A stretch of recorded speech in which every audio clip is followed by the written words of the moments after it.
Hello everyone, welcome to Uttam's academy turning point. మరి మనకు 2 రోజుల నుంచి ఆంధ్ర తెలంగాణలో మనకు ఒక భారీ ఫేక్ నోటిఫికేషన్ అయితే సంచలనం సృష్టిస్తూ ఉందన్నమాట.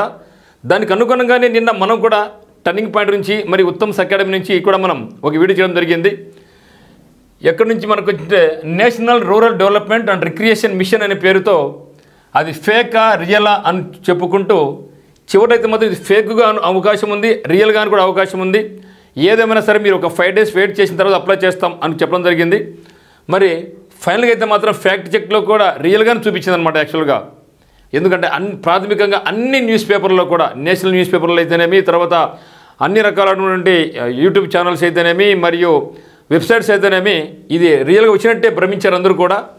మరి ఇది మన 2 రాష్ట్రాలు కూడా సంచలన సృష్టించడంతో ఒక పక్క ఫేక్, ఒక పక్క రియల్ ఎటు అర్థం కాకుండా మొత్తానికైతే మాత్రం గ్రామీణాభివృద్ధి శాఖ కార్యాలయం స్పందించి ఇది ఫ్యాక్ట్గా ఇది కాదు, ఇది ఫేక్ నోటిఫికేషన్, నిరుద్యోగులందరూ కూడా మోసపోకండి, మీరు చాలా అప్రమత్తంగా ఉండని చెప్పడం జరిగింది. అయితే వీళ్ళు ఏ విధంగా చేశారంటే దాదాపు 100 కోట్ల పైచిలకు స్కామ్కి సిద్ధం చేసినారు దీన్ని. సో 100 కోట్ల పైచిలకు, ఎందుకంటే ఒక్కొక్క ఫీజు 400 రూపాయలు, అట్లా 10 రకాల పోస్టులు అప్లై చేసుకొని చెప్పడం అంటే 4,000 రూపాయలు ఒక అభ్యర్థి. అంటే 2 రాష్ట్రాలు కూడా మినిమం అంటే మినిమం, సో మినిమం అంటే మినిమం 2 లక్షలకు అప్లై చేసినా కూడా వాళ్ళకి దాదాపుగా 100 కోట్ల స్కామ్ అన్నమాట ఇది. మరి మనందరూ చాలా జాగ్రత్తగా ఉండాలి. సో అక్కడికి కూడా మనం చాలా గమనించిన తర్వాతనే మనం చాలామందికి ఫోన్ చేస్తే వాళ్ళు కూడా ఫ్యాక్ట్ చెక్లు చెక్ చేసి ఎస్ రియలే అని చెప్పడం జరిగింది. ఏదేమైనా ఒక 3 days వెయిట్ చేయండి, తర్వాత చూద్దాం అని చెప్పడం జరిగింది. దాంట్లో మరి ఈరోజు అయితే మాత్రం ఈ విధంగా సంచలనం సృష్టించడంతో మనకు గ్రామీణాభివృద్ధి శాఖ కార్యాలయమే ఇటు ఆంధ్రప్రదేశ్ అటు తెలంగాణ రాష్ట్రాల్లో కూడా ఇది ఫేక్ నోటిఫికేషన్, ఎవ్వరు కూడా అప్లై చేయొద్దు అని చెప్పడం జరిగింది. కాబట్టి దయచేసి మిత్రులారా, నిన్న మనం వీడియో చేయడం జరిగింది.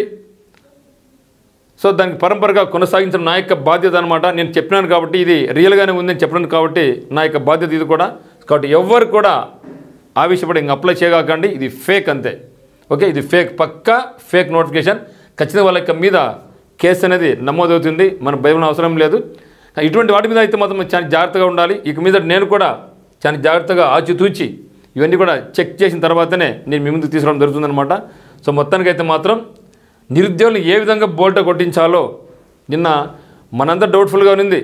నిన్న కూడా దాదాపు 11 గంటలకు వెబ్సైట్ ఓపెన్ అయింది. దాంట్లో చూస్తే గవర్నమెంట్ ఆఫ్ ఇండియా బొమ్మ, నరేంద్ర మోడీ గారి బొమ్మ, బిర్సా ముండా గారి ఇవన్నీ పెట్టే ఉంది. అంటే అప్పుడు ఓపెన్ అయింది అనమాట అది. ఓకే, ముందుగానే కొంచెం డౌట్ఫుల్గా ఉంది. మరి డౌట్ఫుల్గా ఉండుతో 11 o'clock ఓపెన్ అయ్యి ఓకే ఇది రియల్ ఉండొచ్చేమో, మరి ఫ్యాక్ట్ చెక్ ద్వారా కూడా ఇది రియల్ అని చెప్పడం జరిగిందో మనం ఉండొచ్చామో అనుకోవడం జరిగింది. కానీ ఇంత భారీ ప్రణాళిక సిద్ధం చేసినారంటే మనం ఊహించుకోవచ్చు. బట్ ఏదేమైనా నోటిఫికేషన్స్ ఇక మీద వచ్చినా కూడా ఇమ్మీడియట్గా మనం అప్లై చేసుకోకుండా ఒక 2-3 రోజులు ఆగి మనం అప్లై చేసుకుంటే బాగుంటుంది. బట్ జనరల్గా బ్యాంకింగ్, ఎస్ఎస్సి, రైల్వేస్ అనుకోండి, ఎక్కడ కూడా మనకు ఆస్కారం ఉండదు. అది కూడా మనం ఏం చేయాలంటే ఇక మీదట అఫీషియల్ వెబ్సైట్లోనే మనం అప్లై చేసుకోవాలా, అప్పుడు మనం మోసపోకుండా ఉంటాం అనమాట. సో ఇది మిత్రమా అప్డేట్స్ ఉన్నటువంటిది. కాబట్టి ఎవరు కూడా అప్లై చేయొద్దు. దయచేసి ఒక విషయాన్ని మీ ఫ్రెండ్స్కు, మీ యొక్క రిలేటివ్స్ ఎవరున్నా కూడా ఇమ్మీడియట్గా దీన్ని చేరవేయండి. ఎవరు కూడా అప్లై చేయొద్దండి. Thank you.